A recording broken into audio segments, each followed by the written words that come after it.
So hi, my name is Dave Maynor. I'm here with the original man in blue, Mr. Johnny Cash, called so because of his blue hair. And apparently this morning we've been dubbed the fantastically fabulous hacking duo or something like that. So we're pretty happy about that. We were going to get matching costumes and stuff, but that seemed a bit odd.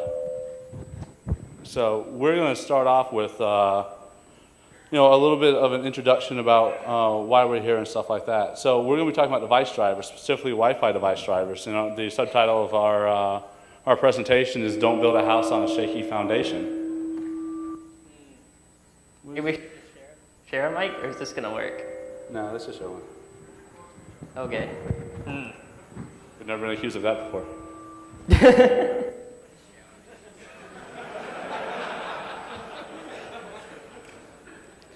So just to level set some people's expectations and things like that, I've heard lots of rumors about this presentation. We won't be killing anybody live on stage. I'm sorry. Also, I didn't quit my job to give this presentation. I also won't be talking about voice over IP. So basically, the subtitle of our talk is "Don't Build a House on a Shaky Foundation." And one of the things that we've been finding a lot lately is that OS vendors, as much as a lot of people hate to admit it, OS vendors like Microsoft, Apple, Linux distributions and things like that have been hardening their operating systems a lot. So attackers have two choices pretty much.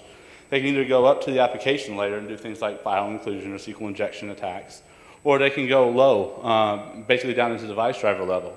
And I'm sure a lot of people have had experiences where they'll plug in a new device or install a device driver and something weird happens and they get a lot of blue screens. That's generally because the code quality from a security standpoint of device drivers just generally isn't all that good. So, this is that was the overview of the problem. Now, some of the things we're going to be talking about is basically the gist of this entire thing. I'm sure a lot of people are here to see this is breaking into a laptop remotely over Wi-Fi. And one of the questions that we got a lot was, well, if you have a vulnerability that targets a specific device driver, on a specific type of platform or something like that, how useful is that? Because you can't really remotely tell, what chipset and things like that you're running. Strangely enough, we can. Mr. Johnny Cash's work will show how we can fingerprint device drivers remotely down to, the chipset, the version, and even down to the version of the driver, which would make, an attack more accurate. We're going to be talking a little bit about finding and exploiting vulnerabilities, shellcode design, and of course, in all exclamation points, the demos, which should be pretty interesting. So speed to market is so important. A lot of hardware manufacturers, they have to ship things quickly. I mean, like the 802.11n stuff you're seeing now and WiMAX are pretty good examples of that. People are getting pushed to get stuff out the door as quickly as possible. And one of the things that often gets sacrificed in the speed game is security. As long as it works and people can use it, that's all that matters to a lot of people when they ship stuff.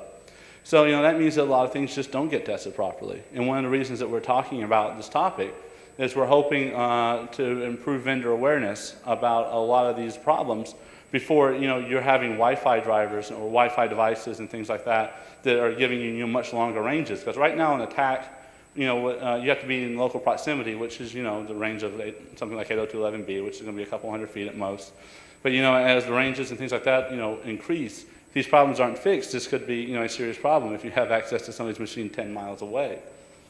So, new hardware and community design protocols. Mr. Michelin used to always say that community design protocols were very, very bad. So they're especially susceptible to things like this. One of the things that happens a lot during, the community design phase of a new protocol and things like that, people just don't really ask the questions. The questions are more geared towards how do things work and not how could things go bad. So, that's one of the things that, we'd like to see people ask more. So, although what, we're going to be talking about is mostly focused on 802.11a, b, and g, we were hoping to have some 802.11n stuff for this, but we didn't quite make it in time. But the methodology and the thought process and things like that can be applied to Bluetooth, new 802.11 specs, and wireless data things like Edge, EVDO, and HSDPA. So, have device drivers been a problem in the past? These are three examples of device drivers. Two of them, of course, in Windows. One of them is in FreeBSD. But yeah, device drivers have been exploited in the past. What's funny is we're not talking about something that a lot of people don't know about. It's just that a lot of people don't know about the severity of the issue. I mean, examples that are on the screen are things like the Symantec firewall DNS overflow from a couple of years ago. That was in the device driver.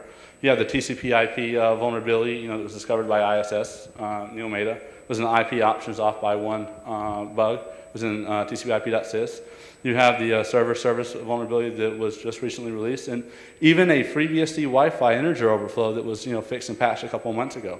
So there is a pretty dedicated history so far of people being able to remotely exploit device drivers. And one thing people don't think about are that these device drivers generally do parse a lot of untrusted code. A lot of resistance I've encountered from people about the easeability and the actual feasibility of exploiting these things are, well, you're in kernel space, or you're at a high privilege level. So if you do something bad like dereference a null pointer or something like that, you blue screen the box.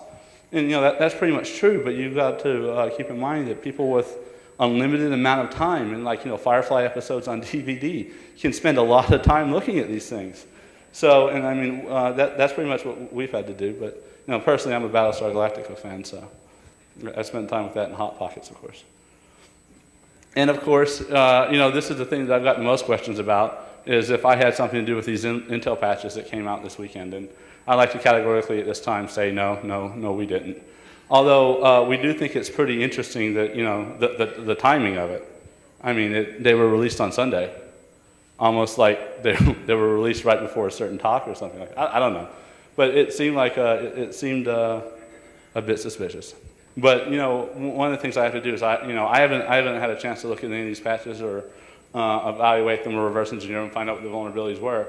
But you have to admire a company that would proactively fix things before a talk instead of waiting until afterwards. So that's pretty cool. So let's see. You mute yours. I'm going to mute mine now. Okay, so hopefully this works out. All right, I'm going to end up holding my mic and typing, so this might not go so well. Let's try it though. So Dave's been talking about device drivers in general, and he's the really smart Ring 0 ninja guy between us, and I'm more of the 802.11 stare at standards all day kind of guy. So I don't really do that much kernel coding, so I'm going to talk about the protocol and some of the inherent complexities of it, which turns out to be the real big problem that we're exploiting. So 802.11, why is it so complicated, and does it have to be, and can we fix it? And the consequences of it being so complicated are that you can fingerprint it and you can exploit it. So we'll get to those. So why is it so complicated? I think my friend Warlord, and I think it was Warlord, my other Silk friends might disagree, but said fear leads to anger, anger leads to hate, and hate leads to protocols designed by committee. Maybe it's protocols designed by committee lead to hate. I'm not sure, but it's too big, and I'll show you why it's too big in a minute, but nobody could conceivably implement this entire standard correctly in like less than a year, in my opinion. So why is 802.11 so complicated? Well, partly because it's too ambitious, partly because it really has to deal with it really is a more complex problem than Ethernet. And some of the complexity comes from the fact that there's hidden nodes, there's consistently unreliable links, and there's other networks on the same channel. Simple Ethernet device drivers, and that's what we're usually dealing with, don't have to deal with anything like that.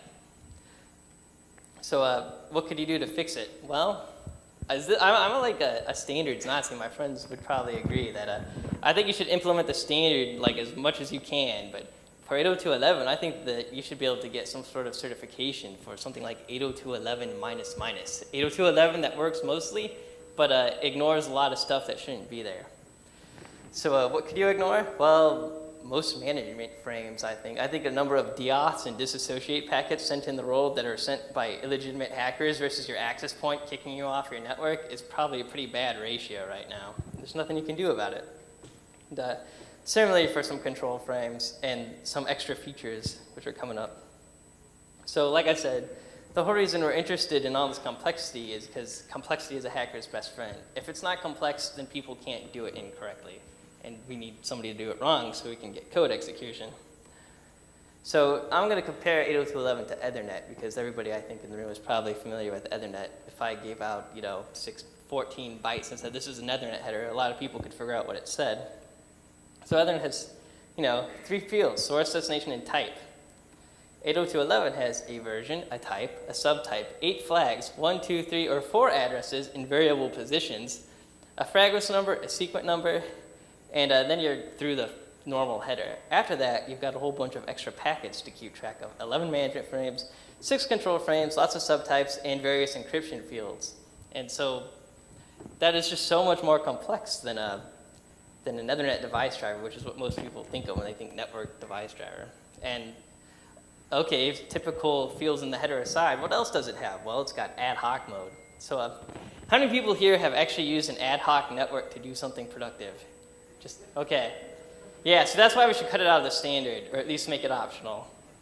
Power savings. Now, power savings is good, and it probably actually does help with battery life a lot in certain embedded cases. And I don't think, I think that is probably overhead worth keeping, but it imposes a significant amount of overhead on the access point. And so if I was going to start fuzzing access points, which I haven't done yet, I would probably start messing around there. It's got 2 types of media access control, PCF versus DCF. Most people don't even know it, but the 802.11 standard is littered with words that nobody cares about PCF, which is basically wireless token ring, more or less. You can imagine how many vendors jumped to implement that. I mean, token ring's awesome, right? It's a simplification, but I mean, how many people are going to implement that? No one did, but it's still in there, so you got to at least skip through it. 11E, quality of service. I think this one made it, it's going to be part of the standard pretty soon. I'm not sure how much this is going to help. So how many people are trying to do video conferencing on a wireless network that doesn't hit a wired network where there's no quality of service? Like, so you're all on the same access point trying to hold a video conference, then quality of service helps out a lot, right? But you're within a couple 100 feet of each other. I mean, the Ethernet side doesn't give a damn about your quality of service packets. Those fields get stripped. Nobody cares upstream, so I don't see how much of an improvement that can make. And just to show you like the sort of attitude they have, is somebody at one of the 802.11 committee meetings told me that geolocating was proposed, which means like the access point has some sense of its location, and so do you. So you either try to tell the access point where you are, it's trying to tell you where you are, like with GPS coordinates or some other coordinate system. What the hell does that have to do with media access control? Like, that is not a layer 2 standard kind of thing to throw in there. I mean, that's not going to go in, but people are proposing that, I hear. It's crazy.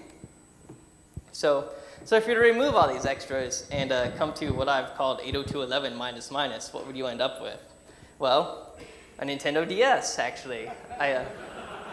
It's not at all certified for anything.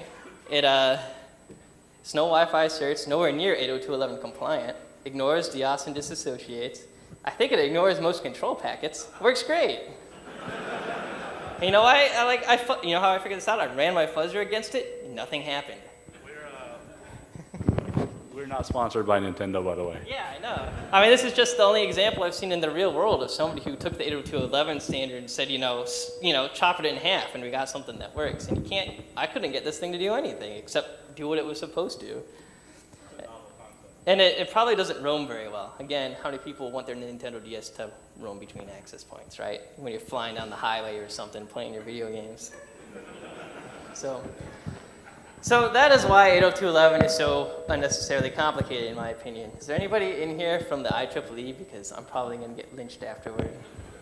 My thesis advisor disagrees strongly, by the way. But So fingerprinting 802.11, why bother? Well, the obvious one is, so we've got if you happen to have a pocket full of wireless OD and you want to know who to hit what with, then you'd like to know what sort of device driver they've got. There's other legitimate uses too. Wireless IDS vendors could monitor users' chipset and driver. And you could potentially use this to refine operating system fingerprints if that was your real goal. But basically the wireless IDS case is, a company issues you a laptop and they say, you can connect to our network, but you can only use this piece of hardware, but they can't authenticate the hardware. It's just a laptop. It's not doing anything special with hardware authentication. It doesn't have certificates. If you hopped on the network with your own home laptop and signed on, and you had a significantly different driver, they could potentially tell and flag it or something. But of course, it could be circumvented. Just get the right chipset driver and you're good to go. But it's got some defensive uses. So why is this cool? Well, I think it's cool because I don't know of any link layer protocol fingerprints that, I've never seen anybody fingerprint an Ethernet device driver. I mean, it's probably possible in other less commercially available wireless protocols because they're, complicated too. But you can't walk in the Best Buy and buy a $30 card that lets you inject packets into these obscure networks. You can with these. And ultimately, it's possible because of the complexity of the protocol. So one question I had when I started on this was, how far down can you go? Well, chipset would be a good start, and that's originally where we thought we might end. But it turns out that you can not only get the chipset, but distinct drivers for the same chipset, and then different versions of the same driver, which was exactly what you want if you're going to do an exploit, because you could set your return address ahead of time, and if there's any different quirks, you know about them. We never really tried to fingerprint firmware. I imagine you could, but it just didn't catch our interest because so many cards are coming with so much stuff stripped out and put in the software. So we've got 3 specific fingerprints I'm going to talk to depending on how much time we have. The first one is RTS-CTS window honoring, and then association redirection, and finally duration analysis, which is the cool one. So RTS-CTS. RTS-CTS means request to send and clear to send for people who don't spend their days looking at 802.11 specs. So RTS-CTS packets are used to reserve the media if it's worth doing, because there's some overhead in sending them. You don't want to do this for every packet. You're like, hey, I'm going to send something. Here it is. I'm going to send, it doesn't make sense unless it's a big packet to send. So here's the scenario it's trying to avoid. A sends a large frame, and B can't see it because he's off in the distance, and they can only hear the access point. So A sends a big frame. Halfway through, B transmits. There's a collision at the access point, and he can't tell who said what. So then, that A has to retransmit the whole packet. So in this scenario, A sends a request to send, which is basically saying, I need the air for, however many microseconds. Then B, or the access point, retransmits a clear to send, says A needs the air for 20,000 microseconds. Everyone shut up. And then B can hear that. And then B stays quiet and then sends a frame and everything's good. So the question was, how many implementations use this? Because you could sort of at least determine, okay, if some implementations use this and some don't, then you got at least a bit of information. It's this big set or this big set. But most implementations, no. Few, no. None, yeah. So that's not to say that you couldn't convince these drivers to do that. I've seen some where you go set a flag and it'll start doing it for this size, and that sort of helps. But we were interested, of course, in default states of drivers, because you don't want to start fingerprinting strange ones. So that didn't work. But it's just because they don't use RTS packets. It doesn't mean they're free to ignore other people's CTS packets. So the idea was, well, some of these people are hopefully going to honor these CTS packets and not transmit on other people's time, and some won't. And that was the motivation for trying to fingerprint this. And it turns out, as far as I could tell, everybody just ignores the CTS packets, period. And that doesn't make for a very good fingerprint. On the other hand, as soon as somebody does, they'll stand out really well. But it's also equally likely that my code was buggy and didn't work, but I've talked to enough people that they all say, yeah, it doesn't seem like anybody honors these. And there are definitely cases I tracked down by hand where I could clearly tell it wasn't.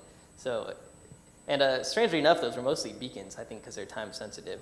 But a big problem with this is you need a microsecond resolution clock attached to every packet so you can see who transmitted over what. And you can get those in Prism headers, if you know what those are, or some other proprietary headers. And it depends on, was this timestamp attached at the interrupt when the packet got sent? Or was it attached later by the kernel? And it gets pretty difficult to have that high resolution. I got close enough, but it might be difficult to refine. So that was RTS-CTS. Didn't turn out. About 2 weeks of my life, I was pretty bummed. So association redirection. This one works.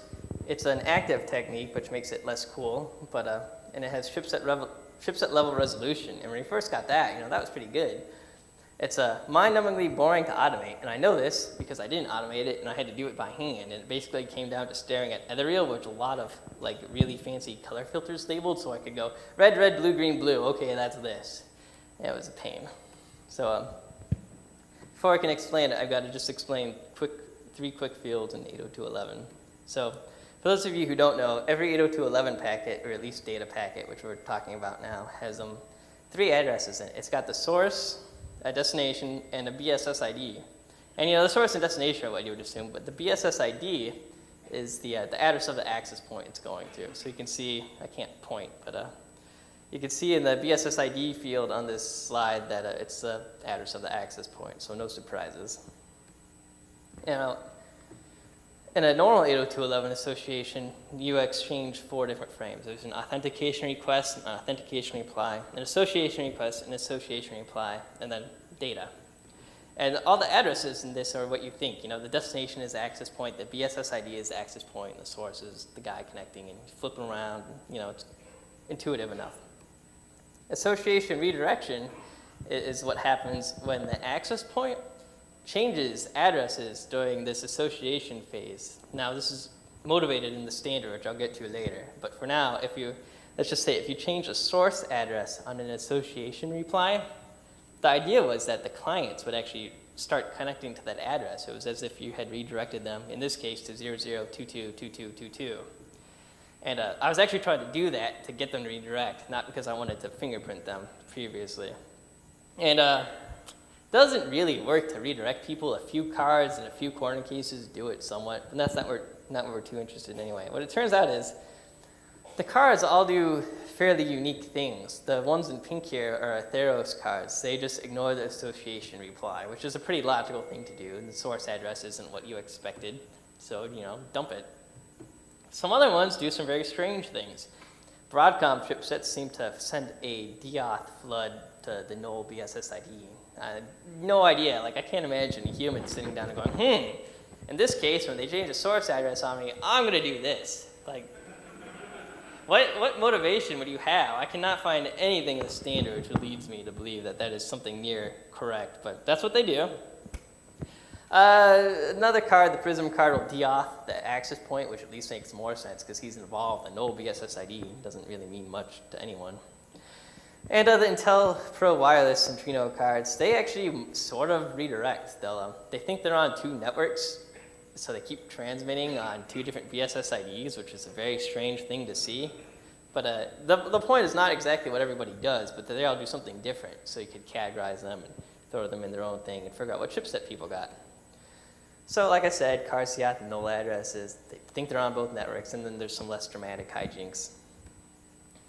So this is just an example of the Broadcom deauth flood things. Oh, so we got an Apple card here. He's trying to authenticate to the network, the sources of the network.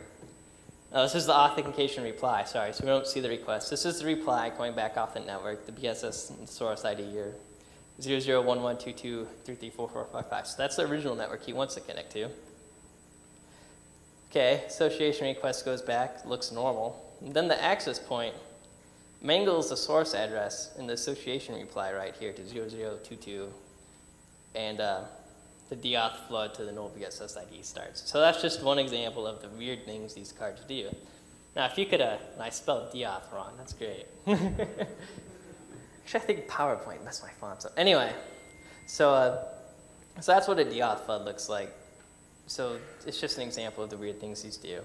Now, if you wrote a script to classify this, that would be great. I had to do it all by hand, and I can't imagine trying to make this go any smoother. So if one standards quirk is good, 3 must be better. Instead of just mangling the source, let's figure out what other things we can mangle to get these cards to behave differently. So we mangle the source, we mangle the BSS ID, and then we mangle both. So now I got to get to table 2, which means I got to get out of here.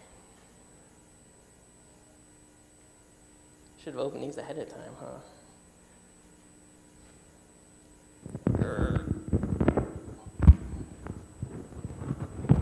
Sorry. Okay.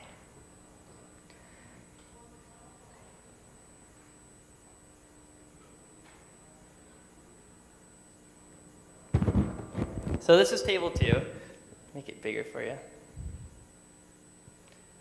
So each column in here represents what happens when you mangle the source, the BSS ID, and both of them, only in the association reply. So you leave the authentication reply alone, and you get this pretty table.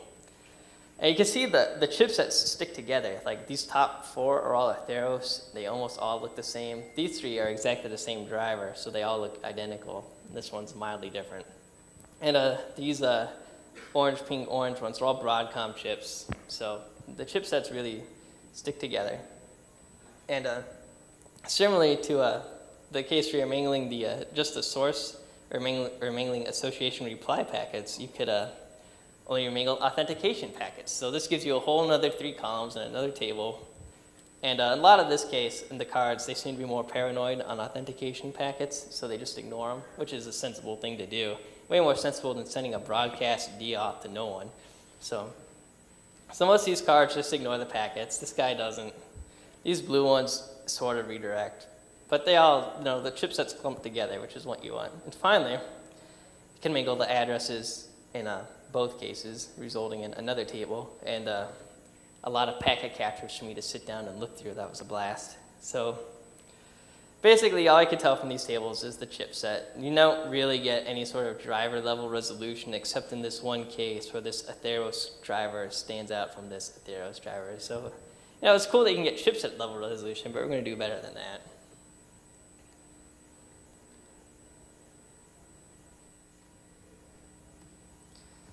So, yeah.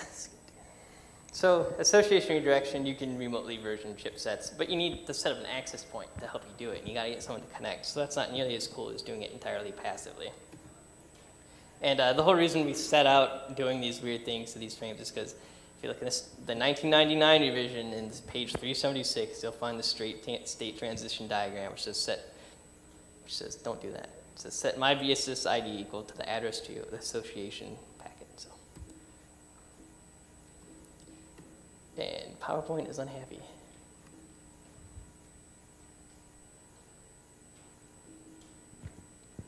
No. That's weird. Doesn't want to skip. Okay, so that was association and redirection. Now I'm going to talk about the one that I'm going to actually demo here. It's a duration analysis. This one is totally passive. It's very accurate. It's easy to automate. I've already done it mostly. And it only uses some basic statistical techniques. So what's a duration? A duration is a 16-bit field in most 802.11 packets, which says, how long do I need the air after this packet? So it's not how long it takes to see this packet, because we've already got it by the time you see this number. It's, I've got the air, I'm sending a packet to my friend, maybe I'm sending it to my friend Dave, and I need Dave to acknowledge it, because 802.11's got positive acknowledgement. So I don't want him to okay, I sent my packet, then the whole protocol kicks in for the random back off, and oh, Dave's got to wait to acknowledge. You don't want to have to do that. So it just says, I've got the air, sending this packet, and after I send this packet, I need the air a little bit longer, mostly for acknowledgement. So it's only a 16-bit, it's a 16-bit field, so you think it would have a lot of range, but in actual, in reality, there's only a few legitimate values to be placing in there, time it takes to acknowledge stuff, 0 if you don't need to acknowledge it. So it's not like you've got a huge variation of numbers there. In fact, it's only between 12 and 20 in some databases. So if you're going to do a fingerprint based off this, there's a couple of things that influence it. One is the rate of the access point. Clearly, if you can transmit packets faster, then the numbers for duration are going to be smaller. And over time, 802.11's picked up a couple of optimizations, short slot time and a short preamble. And if you wanted to have a perfect fingerprint, you would take every 802.11 implementation, vary every one of these fields, so run it against this speed, short slot time, no short slot time, short preamble. But in reality, some of these don't make sense. You would rarely see an 11G network running with no optimizations. So I have 4 databases built, which seems to be working pretty well. I'll probably make some more. Okay, so now I'm going to give you just show you guys what's in a sample fingerprint file. So this example comes from an Atheros card, and in my opinion, Atheros cards are well behaved because they don't do anything crazy. And you just see here, the 314 value next to association request is just duration value 314 shows up 100% of the time in association requests. And the probe requests, it's 0 97% of the time, and 314 3% of the time. And that's a kind of strange thing. Why would the values change 3% of the time? I have no idea, but it kind of makes the card stick out. And similarly for authentication in data and other fields. And the other probabilities it computes is the probability of seeing a duration regardless of the packet type. So down at the bottom, see a 0 with 19%. That means duration value 0 is used 19% of the time, regardless of the packet. And so those probabilities at the bottom are actually going to be dominated by the value used in most data packets, because the vast majority of data sent is data packets. But they come into play later. So here's an example of prism fingerprint. It's poorly behaved. So the biggest difference here is that the authentication packet you see there has a value of 53389 100% of the time. Now, it's a lot of microseconds for something that doesn't get acknowledged, or maybe it does. But anyway, that's a very long time. In fact, it's so long that it's illegal. Any number larger than 32767, the standard says to just ignore. So prism cards put two illegal values in here, one in authentication, one in null function. So they stand out really easily. They do some other weird things too, but don't have time to get into it. And you can see that they use more data. There's 3 distinct data points in here for the data packet, and on Atheros there's only 2. So not only do they use different ones, but they use more. And so I want to give you guys a real demo in a second, but this is just so I don't have to jump out of PowerPoint all the time. If you were to run a program to try to take an input PCAP, one came from an Atheros card, and the packet comes from, or the PCAP comes from an Atheros card on the left. Say, okay, it's an input PCAP. I'm only going to give you 2 fingerprints to compare it to, an Atheros card or a Prism card.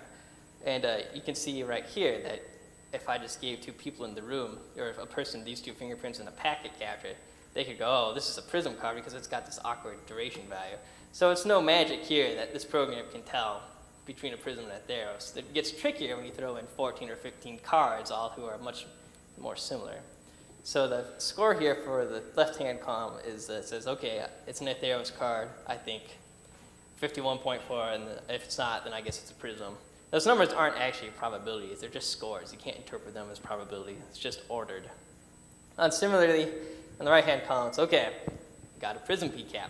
I only got these 2 fingerprints to compare it to, what do you think it is? Oh, it stands out like a Prism card, much more distinctly because it's got all those crazy unique values. So, a realistic example is here. You say, okay, got a PCAP file. The MAC address I'm interested in is 00AA95, etc. And I want to know what kind of card it is. And so now it's comparing it against my entire database of 14. And it's probably hard to read, but the first row right here says Broadcom Mini PCI. That's not a Broadcom Mini PCI. This is actually my PowerBook. And right underneath it is Apple Airport Extreme. But so it was wrong in a sense, right? The wrong chipset is on top, or the wrong driver is on top. But the scores are very close here. The score for the Broadcom Mini PCI is 79, and score for the Airport Extreme is 78. So it had a hard time telling them apart. But the interesting thing is all the chipsets on top are Broadcom. And then the rest of them seem to clump together too. Further down below, the Atheros are all next to each other. So you can see that it's really picking up how these chipsets are related. And so, all right, I'm going to try to type and talk, so hopefully my mic doesn't get too annoyed at me. I think it will, though. Right.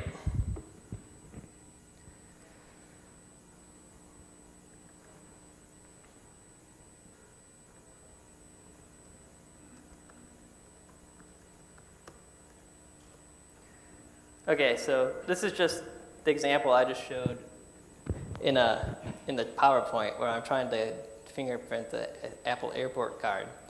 So you can see the program actually run and not just a bunch of PowerPoint slides. So a more interesting example would be, let's say you want to know if somebody's got a vulnerable, this isn't going to work so well, a vulnerable Centrino driver or the new one. And I quick downloaded their 130 meg zip file to patch my driver. I think operating systems are smaller than that in some cases. So I looked and looked. I thought, surely this is extra junk and I can just find the driver. It's 130 megs. So I got their new driver and I attempted to fingerprint it, and I can actually distinguish it from the older one. So I'm going to have to just mute my mic for a second. Otherwise, you guys need an earful of feedback and type something. So hang on.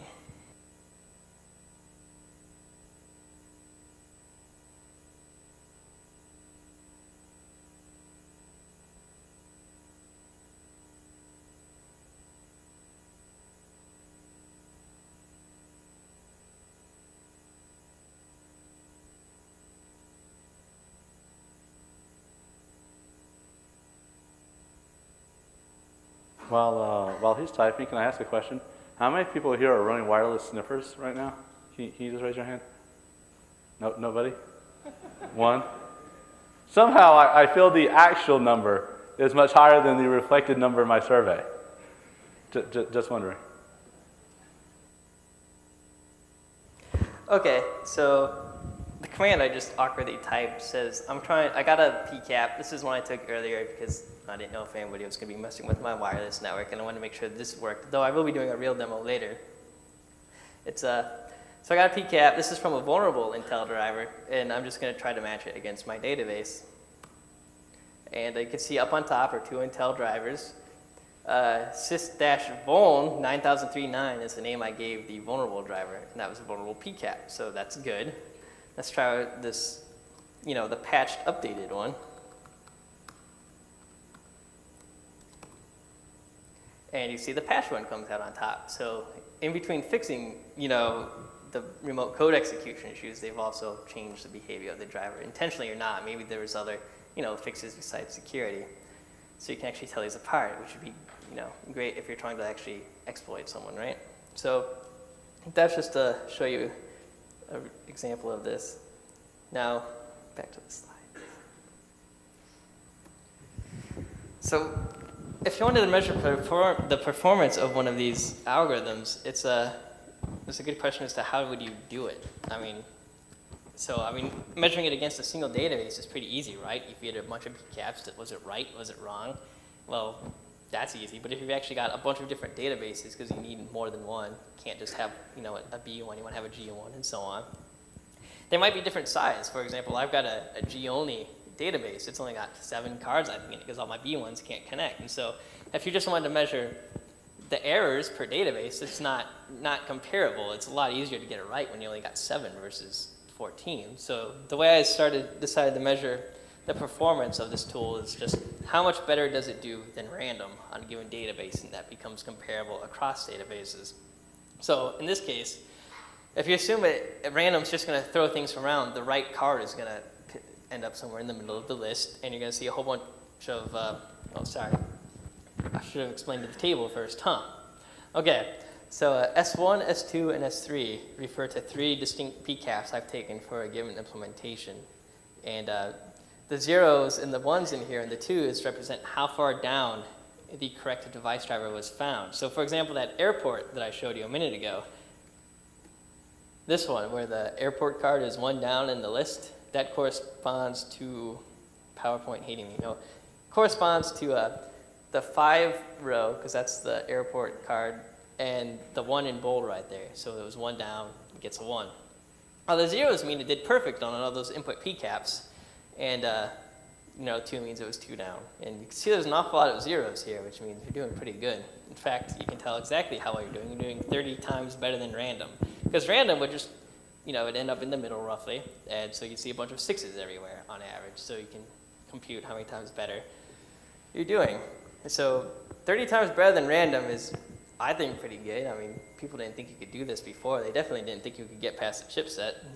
It looks like there's a lot of device driver versions in here. And should I point out that the top 4 rows on this are all Atheros cards. The IDs number 2, 3, and 4 are exactly the same driver. They're different cards with different chipsets, but it's the exact same bit-for-bit driver. So you can tell when you swap out a different card and using the same driver, you can tell it's apart most of the time. So how's it work? Do we have time to say how it works? Guess so. Oh, okay.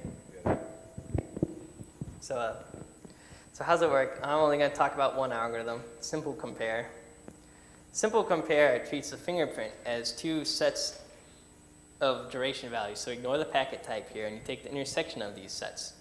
For every 2 points that are in the intersection, you return 1 minus, and then some math. You take the number of packets with the same duration, divide by the number of packets. So that's just the probability of seeing that duration on the card on the left, minus the probability of seeing that duration of the card on the right. And the idea here is if these 2 cards use the same duration value, but in totally different scenarios. One uses it all the time, one uses it, almost another time. This is actually going to be close to 0. It's going to be 1 minus a lot. But if they're using the duration in roughly the same proportion, then it's going to be close to 1. So the higher the score, the better it does. And if you just do this, if you just look at the durations and you ignore packet types, you get to do 10 times better than average, which is good. You'll at least get chipset level resolution. If you then simple compare says, okay, we're going to take the packet type and the durations into concern, and then we compute the probability of seeing the same packet type duration. So you take the packet types into account. You do 21 times better than random. Now, that's a lot better. And if you actually were to combine these, which is what simple compare does, you get 23 times better than random on average across a lot of samples across 4 databases. You can see, some of these do better than others. There's a 46.8 in Lexi and in some other algorithms that gets even higher. But on average, across a lot of databases, 23. So that's pretty good. So, okay, so before we go do the video, I'm just going to show you a quick live demo of the fingerprinting stuff.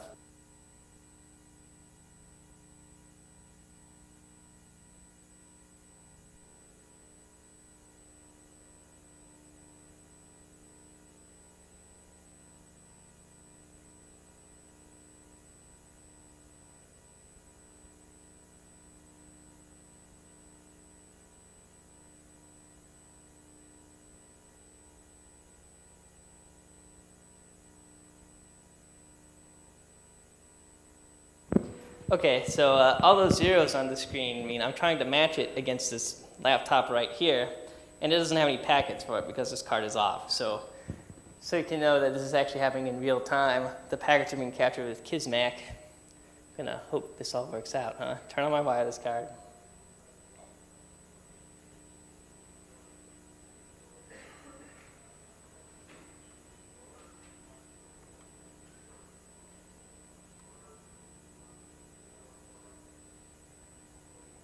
Okay, good. It's connecting to the access point. I hope that works. Okay, so at this point, the laptop has connected, but I haven't loaded any web pages. I've transferred virtually no data packets, just DHCP, I guess. And the correct card is a Broadcom mini PCI card. It's built in, and it's 3 down in this list. So I'm going to go over here, load some web pages, click reload a few times. Watch it jump to the top of the list. So give it enough data, it gets it right. And keep doing it, score gets a little higher. So there you go, real-time demo of fingerprinting. If we have time later, we'll do some people in the audience.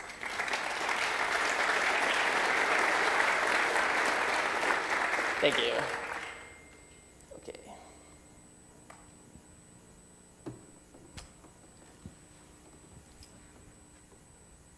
We're running a little short on time, so this is going to be pretty quick.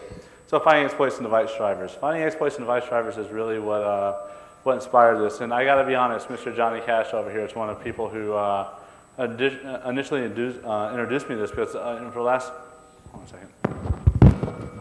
Sorry about that. For the last year or so, I've been looking at different kinds of device driver problems. And one of the things I really always wanted to look at was Wi-Fi stuff, but there were some problems with that, like how to do, certain raw packet injection and things like that, modifications to code. So John is actually one of the people who got me initially started on that. So ways to find bugs, this is all your standard stuff. You got your static auditing, that's your binary analysis. You bust out your Halvar flake skills and things like that. For open source stuff or things that come with it, source code analysis. One of the things that I found is a lot of people will reverse engineer binary drivers, then re-implement the way that they work in open source. So if you're kind of confused on how something's working, taking a look at the way the open source driver is doing it, for instance, like one of the Broadcom chips is pretty useful. And of course, one of the ways that we found a lot of this stuff was fuzzing. You'll fuzz your built-in wireless cards, your third-party cards. We haven't done this much yet, but we want to go to the embedded devices and access points. John has had some success with making access points just not working anymore. Of course, that's not that useful, but it's pretty cool. So fuzzing can be frustrating, and if you ever had to hunt down a bug in ring 0 or basically in your kernel space, you can know that, man, that's not all that easy. I mean, it can be triggered by something 8 packets ago, and it's taking a timer or the timeout or something, then causing a crash or something like that. And for a lot of things, auditing or debugging in Ring 0 isn't all that easy. Although, if you want to know more, I recommend the Barnaby Jack paper on stepping into Ring 0 for the exploitation stuff. So this is actually John's slide.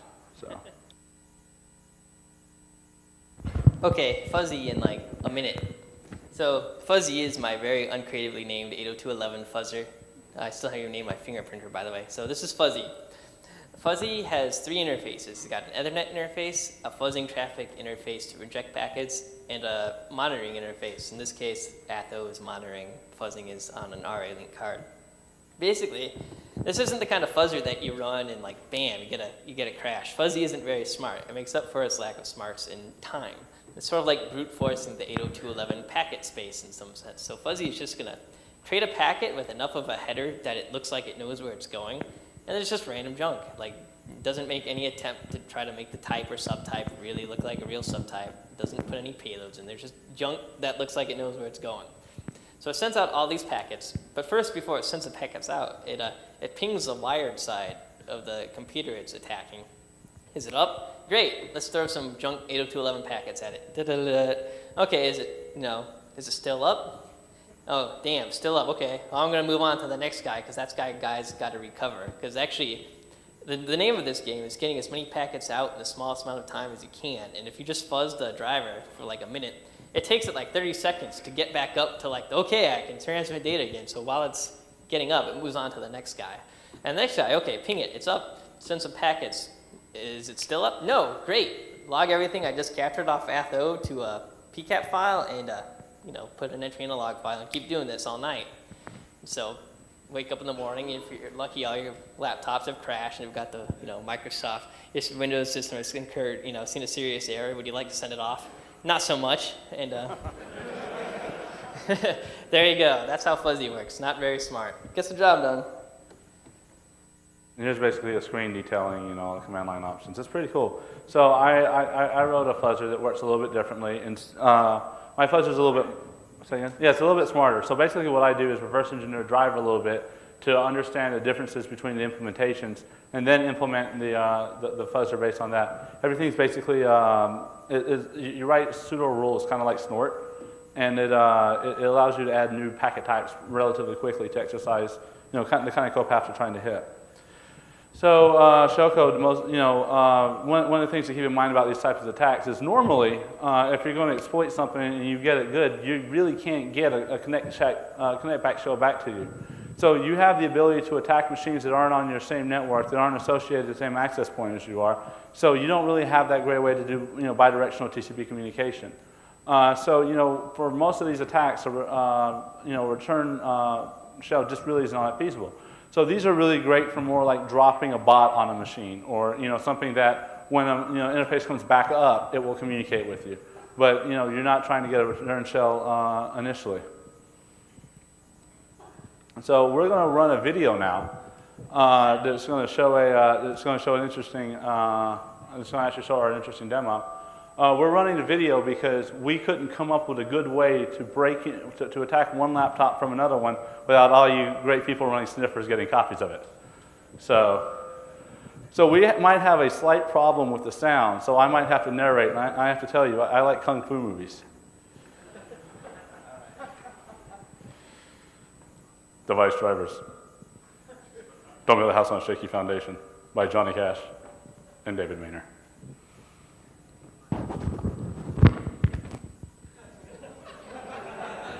Well, apparently it's not working, so right now I'm babbling about something I'm pretty sure.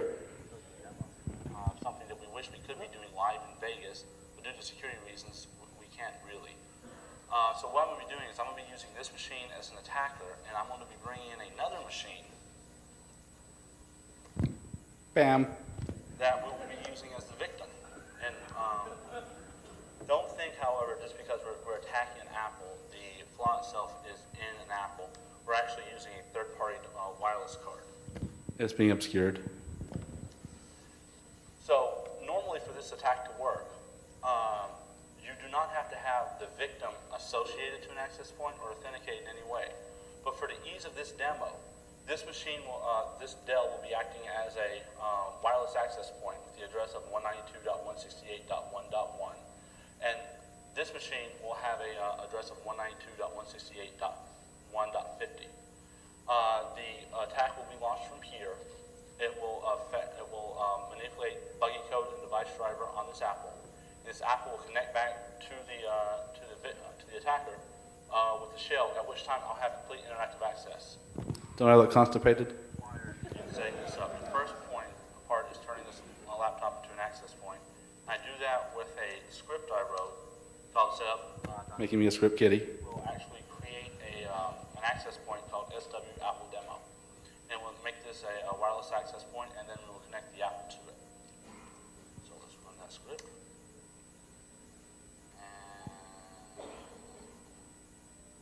No actual Apple icons were harmed in filming this video.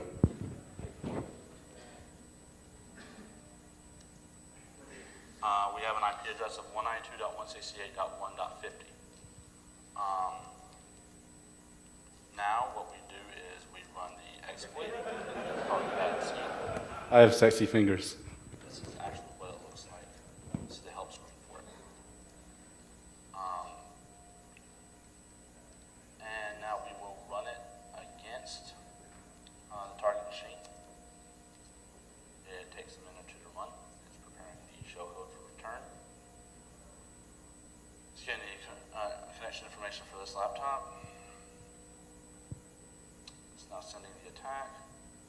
That's where I pray it works. Response.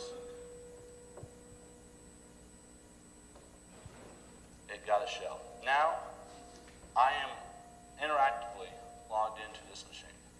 Let's minimize this window so you can see what I'm doing. I'm looking at the files in that home directory. So what I'm going to do first is create a file on the desktop called owned, O-W-N-E-D.txt. Wow. See, it was created right there. And Can't leave that now, laying around. I want to delete it. People might know they're owned. Further proof, we can open a shell, and we can go onto the desktop. We can create a file called password. And in the file, I'm putting this is a secret password, exclamation point. I like to use exclamation points as it's actually secret. There it is created on the desktop. We're coming back over here. There it is. Cat password. This is a secret password. And now, we will delete it. And it's gone. I like to point out This that's not concludes our actually my presentation. But if you're still not convinced, I'm walking. I need to. Look how fat I am. there are no wires attached to the two devices.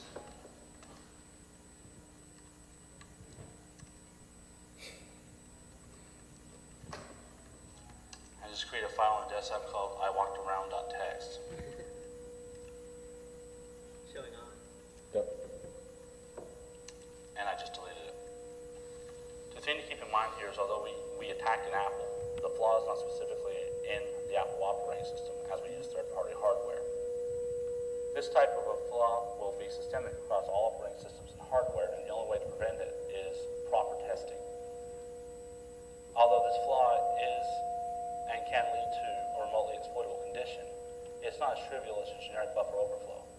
On behalf of Johnny Cash, myself, David Maynor, and the Security Research team, thank you for watching. Seriously, didn't it look like I was a deer caught in headlights or something?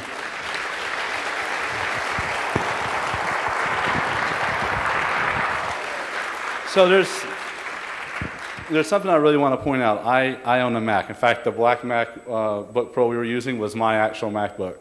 So we don't dislike Mac, or we're not trying to pick on Mac, or we're not trying to bash Mac. I'm actually a big fan of Mac. But we wanted to do some other demos, and they weren't panning out. So we thought, what could we go for that a lot of people wouldn't think that you could actually be able to break into. And I got to be honest, those Mac commercials, they just they jump right out at you. So we're not specifically targeting Mac. The thing to keep in mind is these kind of vulnerabilities are systemic across basically operating systems and hardware. I mean, and the purpose of a talk like this is to highlight that, yes, this is a problem, and vendors should be dealing with it now before it's a big problem in a year or two. So with that being said, do we have any questions? Do we have anyone sad they didn't get a copy of the exploit? Yes, sir. In your experience, what percentage of these exploits end up in a crash, and what percentage of them end up in a Well, what's funny is it's a very high crash to exploitable ratio. I mean, there's lots of conditions in a wireless stack that you can lead to a blue screen, but that's not going to be able to lead to an exploitable condition. Things just like, you declaring that a certain amount of data will follow this, and it doesn't follow. Stuff like that. So there's actually a lot more DOSes than exploitable conditions, but I didn't think that showcasing a DOS on stage would have the same kind of punch. Yes, sir, in the back.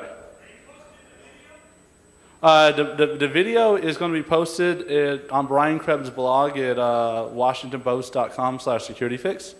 So you'll be able to download it and scrutinize it until your heart's content. Or you can make fan pictures of me. I'm partial to that myself. Any other questions? Yes, sir, in the back. I'm sorry, I can barely hear you. Yes, that's one of the things I forgot to mention. We've contacted Apple, and actually, I've heard horror stories about people reporting things to Apple, but strangely, after seeing this video, they were quite responsive. So I'm actually working with them now to get enough of details for them to fix the problems and things like that.